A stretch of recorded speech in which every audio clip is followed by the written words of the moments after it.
Jesus is tricky, isn't he?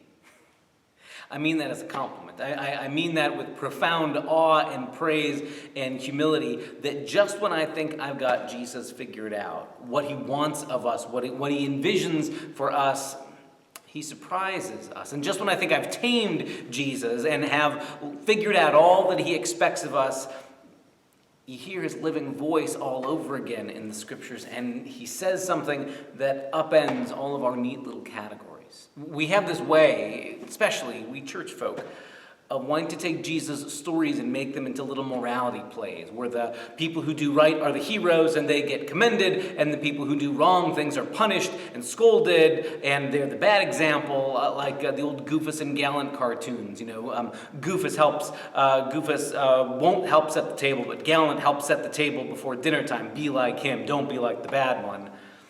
That's not really how any of Jesus' stories actually work. In fact, Jesus has a way of taking people who are kind of sleazy, schemers, dirtbags, and making them the heroes of his stories, so that his stories can't just be about good behavior or bad behavior, but something that shakes us to the core to get us to ask, what am I doing with this life I've been given? So, for example, this coming Sunday, we're going to hear this gem of a surprising story from Luke chapter 16. The story goes like this. There was a rich man who had a manager, and charges were brought against him that this man had been squandering his property. So he summoned him and said to him, "What is this I hear about you? Give me an accounting of your management, because you cannot be my manager any longer." Then the manager said to himself, "What will I do now that my master is taking the position away from me? I am not strong enough to dig, and I am ashamed to beg. I've decided what to do, so that when I am dismissed as manager, people may welcome me into their homes." So summoning his master's debtors one by one, he asked the first, "How much do you owe my master?" He answered, 100 jugs of olive oil. He said to him, "Take your bill quickly and make it 50. Then he asked another, "And how much do you owe?" He replied, 100 containers of wheat. He said to him, "Take your bill and make it 80. And his master commended the dishonest manager because he had acted shrewdly. For the children of this age are more shrewd in dealing with their own generation than are the children of light. But I tell you, make friends for yourselves by means of dishonest wealth, so that when it is gone, they may welcome you into the eternal homes." So yeah, you heard that right. Jesus tells a story where the accountant for this wealthy man, this guy who's overseeing his property, running and managing his businesses, has been cooking the books, and he gets found out. And what does he do about it? He cooks the books even more. He cancels some of the debts that are owed to his employer. And this would be the moment where you think, Jesus, you got to nail him. You can't do stuff like that. You can't cancel other people's debts. That's just not right. That's just not fair. This guy should get punished. Right, Jesus? And Jesus instead says, the manager sees, man, that's a smart, savvy thing to do. You had this one opportunity. You saw you had a closing window of time to get in good for yourself while you could with other people, and you seized it. The boss seems to think that the rich man who owns all this property seems to realize this guy's got good business sense. He knows how to see an opportunity and to take advantage of it when he has the chance.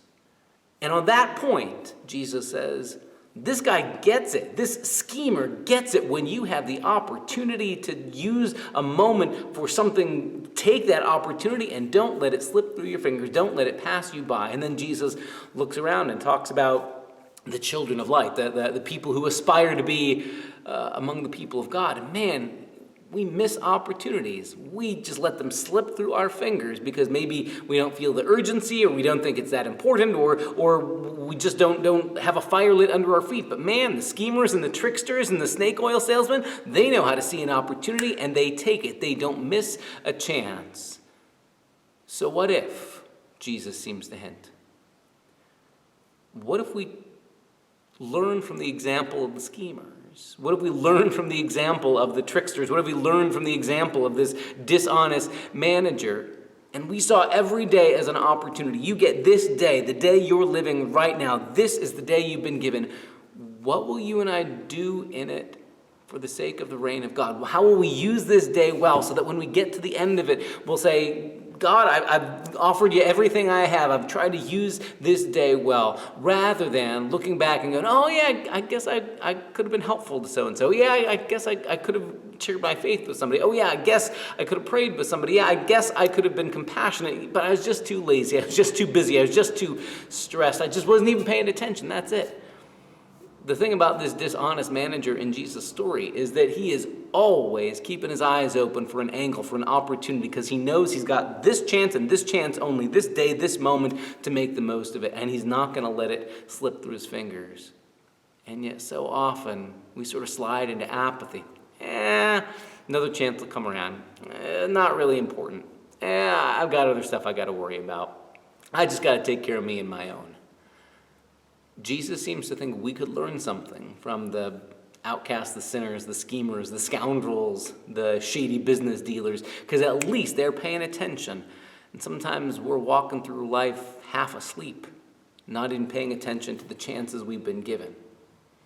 Sometimes I wonder if that's the conversation we're not really good at having, to talk about how we're entrusted with our time, with this day, with this opportunity.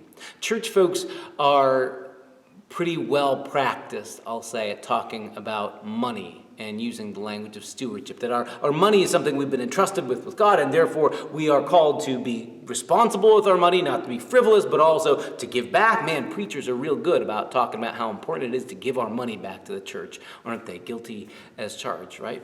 But this is a story about using our time and seeing time as an opportunity. And the thing about time is that we aren't promised a certain amount of it. We're given this day, and in this day, what will we do for the sake of the reign of God? What will we do that reflects what matters to us? You've probably heard it said that there are like two books in our lives that reflect our priorities, our checkbook and our date book, right? The way we spend our money says something about what's important to us, and the way we spend our time. But the difficult thing about this gift that we have called time is that it only goes in one direction. If I spend money, I can earn money and then save it and get more money. But time is one of these things. This is the day I've got. I can make plans about tomorrow, but I'm not promised a tomorrow. And I'm not promised that 10 years from now or 15 years ago or 20 years from now. I've been given today. What will I do with today? And how can I receive today as a gift and use this day for the sake of kingdom purposes, for the sake of God's reign in the world? Over the years, I've had a lot of conversations with people who have come through their working years and retirement years, and so often I hear people say things like, don't assume that you'll get the chance to go on your vacations and travel when you're retired, because you're not guaranteed. You're not guaranteed that your spouse will be living or that you'll be living. You're not guaranteed that you'll be in good health and will be able to travel.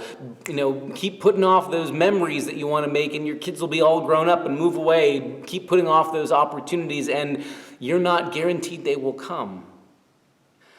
I don't know that that necessarily means every year we should be taking European vacations. But I do think it means it is so easy to treat time as something that we can take for granted. And instead of taking it for granted, or thinking that time is just about me and my personal wish fulfillment, to see today I've been given the opportunity to live the kingdom way of life, to embody the love of Jesus. And I'm convinced that is the most rich and full and abundant life there is. So it's not settling for something less. That is the best possible life, is this life of generosity and truthfulness, of grace and love, of mercy and justice.